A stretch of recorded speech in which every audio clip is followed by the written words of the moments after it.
Bienvenue à Podcast Info Parents. Aujourd'hui, on aborde un sujet important qui touche certaines familles, les malformations cardiaques qui existent dès la naissance. On les appelle les cardiopathies congénitales. Absolument. Et c'est une situation qui concerne à peu près un enfant sur 100 à la naissance. Le but aujourd'hui, c'est vraiment d'apporter des informations claires pour mieux comprendre ces maladies du cœur. D'accord. Alors justement, la première question qui vient, c'est comment on les découvre? Est-ce que c'est toujours pendant la grossesse? Pas systématiquement, non. L'échographie pendant la grossesse, c'est vrai, permet d'en repérer un certain nombre. Mais il y en a aussi pas mal qui sont découvertes seulement après la naissance. Ah oui. Oui, parfois très tôt, dans les tout premiers jours, ou alors un peu plus tardivement, dans les semaines ou les mois qui suivent. Et pour les parents, ou même lors d'une consultation chez le pédiatre, quels sont les signes qui peuvent alerter? Alors, il y a plusieurs choses, oui. Par exemple, une coloration un peu bleutée de la peau, ou des lèvres, ou même des ongles, ça, on appelle ça la cyanose. D'accord, la cyanose. Voilà. Il peut y avoir aussi des difficultés pour respirer, une respiration qui semble rapide ou un peu difficile. Et puis, un autre signe assez typique, c'est une fatigue qui arrive très vite quand le bébé prend son biberon ou tète. Parfois, il transpire beaucoup en même temps. C'est un vrai effort pour lui, quoi. Je vois. Et on entend souvent ce terme de souffle au cœur lors des visites chez le pédiatre. C'est grave un souffle au cœur? Alors ça, c'est une excellente question. C'est très fréquent d'entendre un souffle. Et il faut savoir que la grande majorité de ces souffles sont tout à fait bénins, sans aucune gravité. On dit qu'ils sont fonctionnels ou innocents. Ah, d'accord. Mais attention, même si c'est souvent anodin, tout souffle nécessite quand même une vérification. C'est le pédiatre qui va évaluer si un avis spécialisé est nécessaire pour être sûr qu'il n'y a pas une petite anomalie derrière. Bon, imaginons maintenant qu'on suspecte une cardiopathie un peu plus sérieuse, juste après la naissance. Qu'est-ce qui se passe? Alors là, si on a une suspicion de malformation cardiaque grave, eh bien la prise en charge doit être très rapide, et dans un centre spécialisé bien sûr. Il y a certaines situations par exemple où il est crucial de maintenir ouvert un petit vaisseau, le canal artériel. Normalement, il se ferme tout seul après la naissance. Ah oui, et comment on fait ça?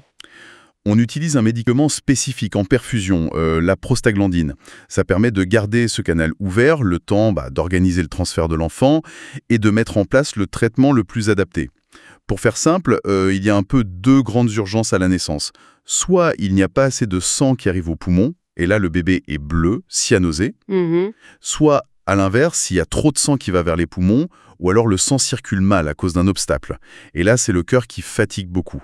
L'enfant va montrer des signes qu'on appelle d'insuffisance cardiaque, comme des difficultés à respirer par exemple. Une fois que le diagnostic est posé, quelles sont les options de traitement? J'imagine que ça varie beaucoup. Ah oui, totalement. Ça dépend vraiment du type précis de la malformation. La chirurgie cardiaque, c'est une option fréquente. Parfois, on commence par une chirurgie qu'on appelle palliative. L'idée, c'est pas de tout réparer tout de suite, mais plutôt d'aider l'enfant à passer un cap difficile. D'accord, une étape en quelque sorte? Exactement. Par exemple, pour augmenter le flux de sang vers les poumons s'il n'y en a pas assez, ou au contraire, le diminuer s'il y en a trop. Et après cette chirurgie palliative, il y en a une autre? Oui, souvent. Plus tard, ou même parfois directement si c'est possible, on fait une chirurgie réparatrice. Là, le but, c'est vraiment de corriger la malformation du mieux possible. D'accord. Mais il n'y a pas que la chirurgie, attention. Pour certaines anomalies, on peut aussi intervenir par ce qu'on appelle le cathétérisme cardiaque. Ah oui, sans ouvrir. C'est ça. On passe par les vaisseaux sanguins, souvent au niveau de l'aine, avec de tout petits instruments pour aller jusqu'au cœur et faire des réparations.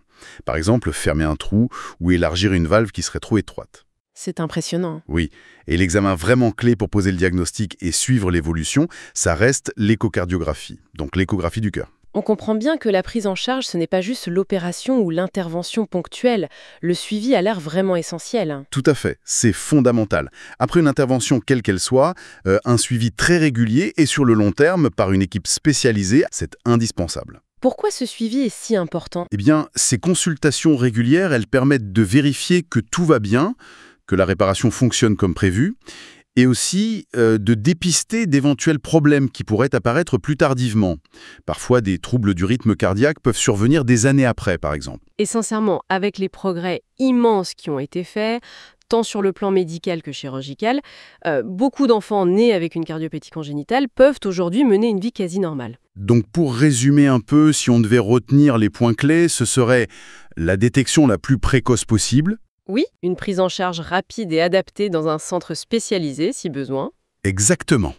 Et puis, un suivi médical très régulier sur le long terme. C'est tout à fait ça. Et il faut garder en tête que chaque enfant est unique, chaque situation est différente.